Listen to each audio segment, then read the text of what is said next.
जिस व्यक्ति के भीतर करुणा होती है, उसका जीवन देखने का नज़रिया बिल्कुल अलग होता है।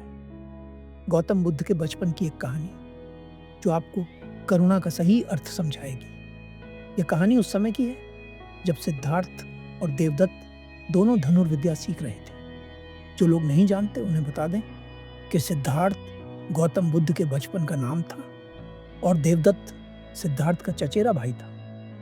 जब पहली बार देवदत्त के हाथ में धनुष बाण आता है तो वह सोचता है कि वह जहां चाहे वहां निशाना लगा सकता है, जिस पक्षी को मारना चाहे उसे मार गिरा सकता है। मगर जब पहली बार सिद्धार्थ धनुष बाण पकड़ते हैं तो उनके मन में केवल एक ही विचार आता है, भला धनुर्विद्या सीखने की क्या आवश्यकता है, इससे किसी का क्या अच्छा होता होगा। मगर अपने पिता के आदेश के कारण सिद्धार्थ धनुष बाण चलाना सीखते हैं।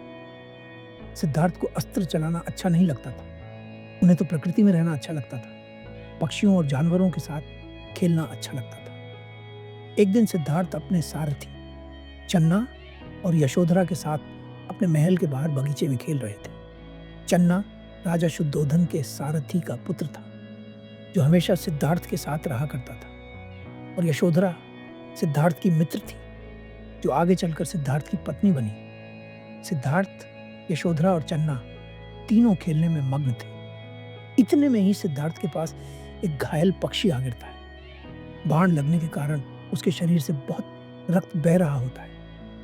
सिद्धार्थ उस पक्षी के बहते रक्त को देखकर घबरा जाते हैं। चन्ना उस पक्षी के शरीर में लगा हुआ बाण निकाल फेंकता है। सिद्धार्थ उस पक्षी के घाव पर कपड़ा बांध देते हैं और उसका उपचार करने लगते हैं। इतने में ही देवदत्त वहां पहुंच जाता है और सिद्धार्थ से कहता है, देखा सिद्धार्थ, मैंने उड़ते हुए पक्षी को अपने बाण से मार गिराया।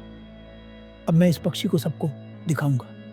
इतना कहकर देवदत्त उस पक्षी को सिद्धार्थ से लेने लगता है। सिद्धार्थ देवदत्त के इस कृत्य से बहुत दुखी होते हैं और क्रोधित भी। सिद्धार्थ उस पक्षी को देवदत्त को देने से मना कर देते हैं। सिद्धार्थ की बात सुन देवदत्त आग बबूला हो जाता है और कहता है, सुना नहीं तुमने? ये मेरा आखेट है, इसे मुझे दे दो।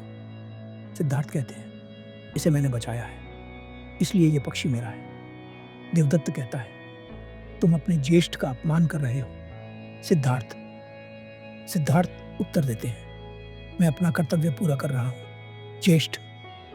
देवदत्त कहता है, आखेट करना क्षत्रिय का गुण है। सिद्धार्थ कहते हैं, रक्षा करना क्षत्रिय का कर्तव्य है। देवदत्त कहता है, यदि तुमने मुझे यह पक्षी नहीं लौटाया तो यह तुम्हारे लिए अच्छा नहीं होगा। मैं इसी घड़ी न्याय सभा जाकर महाराज से याचना करूंगा। सिद्धार्थ कहते हैं, हाँ जाओ, मैं महाराज के आदेश की प्रतीक्षा करूंगा। बड़े क्रोध में देवदत्त राजा शुद्धोधन के पास पहुंचता है और कहता है, महाराज, मुझे न्याय चाहिए। राजा पूछते हैं, क्या बात है देवदत्त, तुम इतने क्रोधित क्यों हो? देवदत्त पूछता है, आप ही बताइए महाराज, मैंने तीर चलाकर एक पक्षी का आखेट किया तो उस पक्षी पर किसका अधिकार हुआ? देवदत्त की बात सुन राजा मुस्कुराते हैं और कहते हैं, ये तो बड़ी सरल सी बात है, जिसका तीर उसका आखेट। देवदत्त राजा शुद्धोधन से कहता है, महाराज, आखेट मैंने किया, मगर युवराज सिद्धार्थ ने मुझसे वह पक्षी छीन लिया, मुझे अपना अधिकार चाहिए। राजा शुद्धोधन कहते हैं, तुम्हें कल न्याय सभा में न्याय अवश्य मिलेगा। अगले दिन सिद्धार्थ और देवदत्त को न्याय सभा में उपस्थित किया जाता है। मंत्री देवदत्त से पूछते हैं, कहो कुमार देवदत्त, आप दरबार से क्या न्याय चाहते हैं? देवदत्त कहता है, महाराज, मैंने पक्षी का आखेट किया, इसलिए वह मेरा हुआ। सिद्धार्थ देवदत्त की बात सुनकर कहते हैं, महाराज, यह पक्षी मुझे घायल अवस्था में मिला था, मैंने इसकी रक्षा की, इसलिए अब यह मेरे पास रहेगा। राजा कहते हैं, अर्थात अब यह न्याय करना है कि यह पक्षी किसे दिया जाए, जिसने उसे घायल किया उसे, या जिसने उसकी जान बचाई उसे।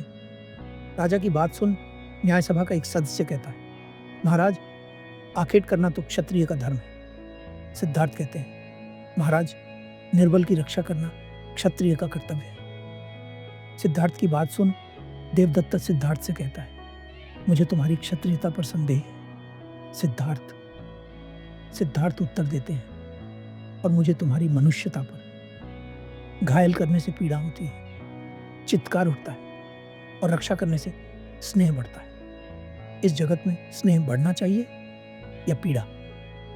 सिद्धार्थ के शब्दों को सुनकर उनके पिता बहुत भावुक हो जाते हैं, क्योंकि ये शब्द एक करुणा से भरे व्यक्ति के ही हो सकते हैं। सिद्धार्थ सभा में बैठे सभी लोगों से कहते हैं, सच्चा क्षत्रिय रक्षक होता है। धर्म रक्षा क्षत्रिय धर्म है, जीव रक्षा परम धर्म है। सिद्धार्थ की बात सुन सभी लोग चुप हो जाते हैं। किसी को समझ नहीं आता कि निर्णय किसके पक्ष में दिया जाए। राजा शुद्धोधन कुलगुरु से कहते हैं, गुरुवर्य, हम सभी किसी भी निर्णय तक पहुंचने में असमर्थ हैं, इसलिए कृपा कर आप ही न्याय करें। कुलगुरु वाचस्पति कहते हैं, क्षमा करें राजन, पर मैं भी असमर्थ हूं। अब यह न्याय पक्षी ही कर सकता है।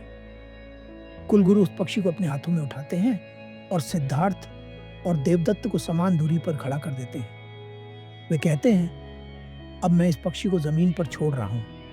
अब यह पक्षी जिसके पास जाएगा, इस पक्षी पर उसी का अधिकार होगा। वह पक्षी उड़ नहीं सकता था, मगर चल सकता था। वह बोल नहीं सकता था, मगर महसूस कर सकता था। वह निर्बल यह तो नहीं जानता था कि उसे पीड़ा में किसने पहुंचाया, मगर यह अवश्य जानता था कि उसे पीड़ा से किसने बचाया। वह पक्षी सीधा सिद्धार्थ के पास जाता है और उनके चरणों में खड़ा हो जाता है, मानो वह सिद्धार्थ को धन्यवाद कह रहा हो। सिद्धार्थ उस पक्षी को मुस्कुराकर गोद में उठा लेते हैं। प्रेम की कोई भाषा नहीं होती। प्रेम को किन्हीं शब्दों में व्यक्त करना बड़ी छोटी बात है।